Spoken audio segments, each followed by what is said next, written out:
we have updates to the Diontae Johnson social media saga. Yesterday, where we left off, he had a tweet that said, "Ain't gonna say too much, but stay tuned." 100 emoji. People took that and ran with it and assumed the worst, that Diontae Johnson was unhappy with the Steelers. He's going to request to be traded. He wants out. But with a tweet like this, why can't it be spun in a positive way? Maybe he's going on vacation in the offseason. Maybe he's going to work harder. He's excited for what the Steelers are going to be in 2023. It's a tweet that literally could mean anything. But that didn't stop people, and this is where we get the updates and how this story goes a little bit further. That gave people the license to try to dig a little bit deeper, to put their detective glasses on and find out if it could mean something more, if it could mean that Diontae isn't happy with the Steelers. So what they found was Diontae was not following the Steelers on Instagram, and he didn't have anything Steelers related in his bio. Then, a couple hours later, we find that Diontae Johnson hasn't been following the Steelers on Instagram this whole season, or had the Steelers in his bio this whole season. And then, come to find out, Diontae Johnson has now followed the Steelers. And then he just tweeted out today, "Stay in my lane and worry about the necessary stuff." Shoulder shrug emoji, 100 emoji. And then Chooks actually responded to that, which Diontae Johnson retweeted. "Twitter world, every time you tweet, keep being you, brother." So clearly, circling back to the initial tweet, meant nothing. Yeah, and that's what anyone in their right mind could assume from the start, that it probably meant nothing in relation to the Steelers.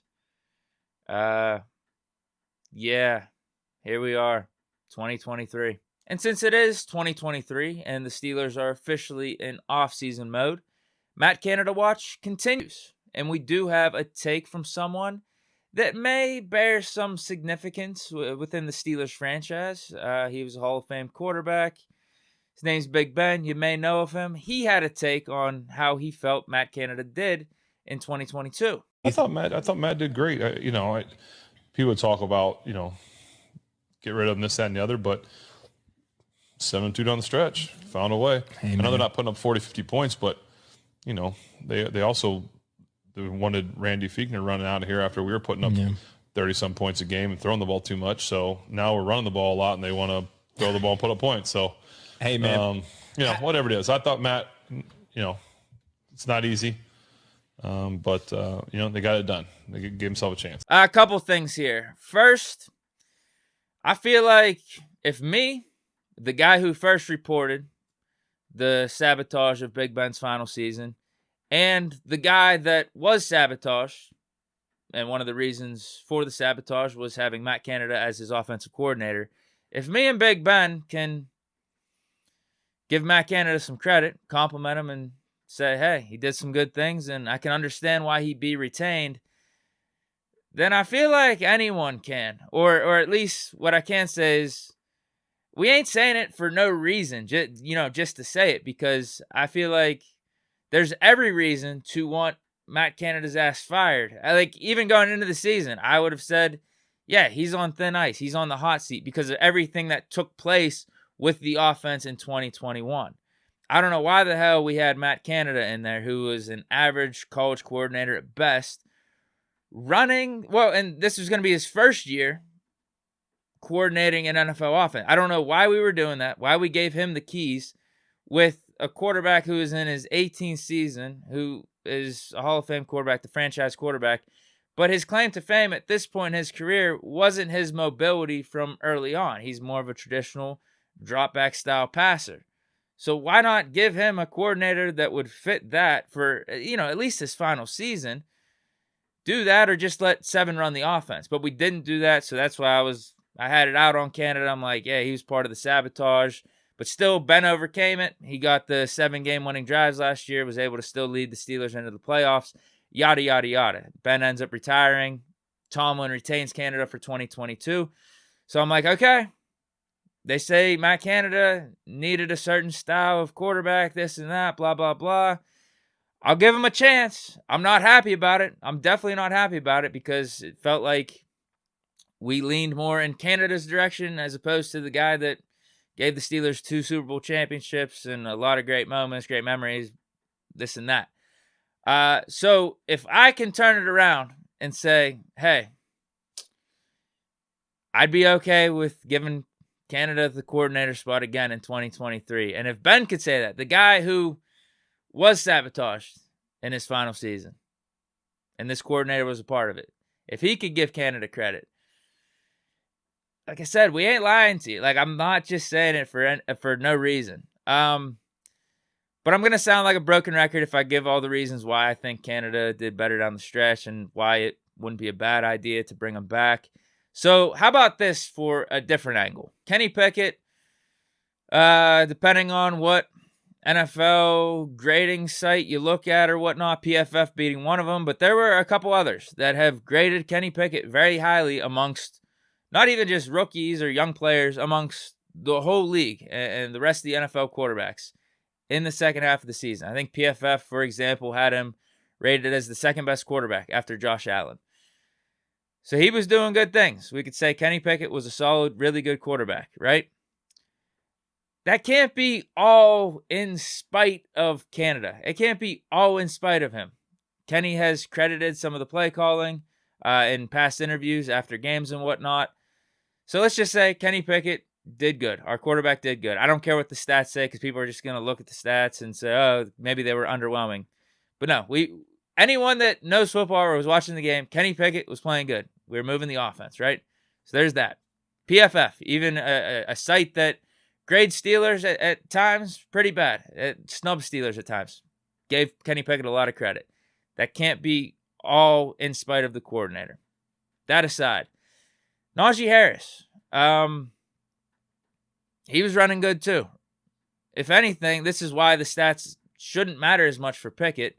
Focus more on just what your eyes were telling you. Did Pickett play good on a down-to-down basis, play-by-play basis? Was he making the right reads, the right throws? That's the stuff that matters. Was he playing winning football?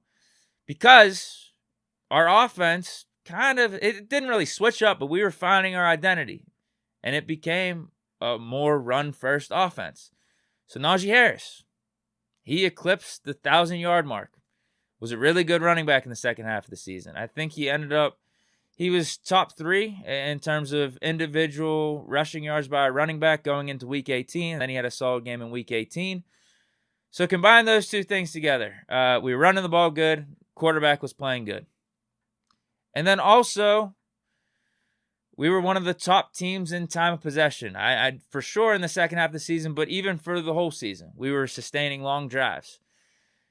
If you combine those things together, doesn't it make sense that, hey, maybe, just maybe, our offense isn't going to have the most illustrious of stats of all time, right? We aren't going to have the most yards per game. We aren't going to have the most explosive plays. But what was happening? We were winning. And there were times, too, where the defense were giving up a ton of, some significant drives. I could think of the Falcons game, for instance, where the Falcons were sustaining long drives on our defense. So think that we sustain long drives on offense. There are times where offenses were sustaining long drives on our defense. Maybe we're not going to get as many series in as an offense as some of these other offenses, because that's probably the one criticism you can make. Where were the explosive plays? Where are the 3 or 4 play series where we just score a touchdown like that? Fine, you got me. But what I saw from this offense in the second half of the season was a quarterback playing good, a running back in the running game playing good, sustaining drives, keeping our defense off the field. And that was one of the things that everyone was complaining about in the first half of the season, right? We weren't sustaining drives long enough. The defense is getting tired. Well, the offense did a pretty damn good job of that in the second half since the bye. So I don't know, man. I just think the offense was a competent NFL offense, was a good offense after the bye week, after Week 10. And if we keep Matt Canada, I'm good with it. It's pretty much that simple. If we don't, so be it. There's some other guys out there. It's just I want to make sure us getting rid of Canada is worth it. So if it is a high-end candidate or a top-quality candidate where we're actually going to shell out some money for, fine. I would understand that.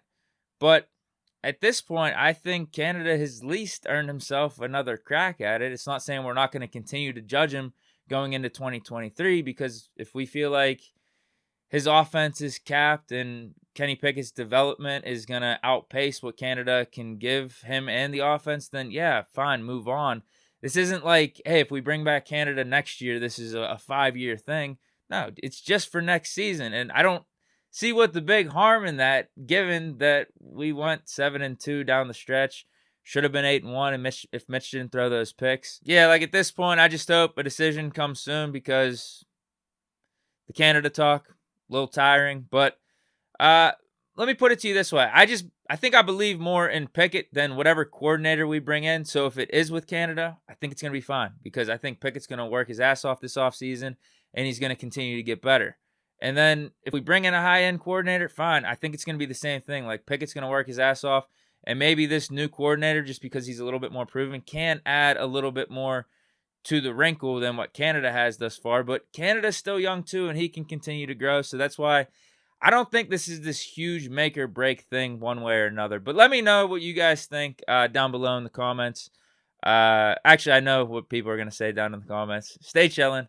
I hope you guys enjoyed this episode of Big Deep News. This is a Thursday. Stay chilling. Peace.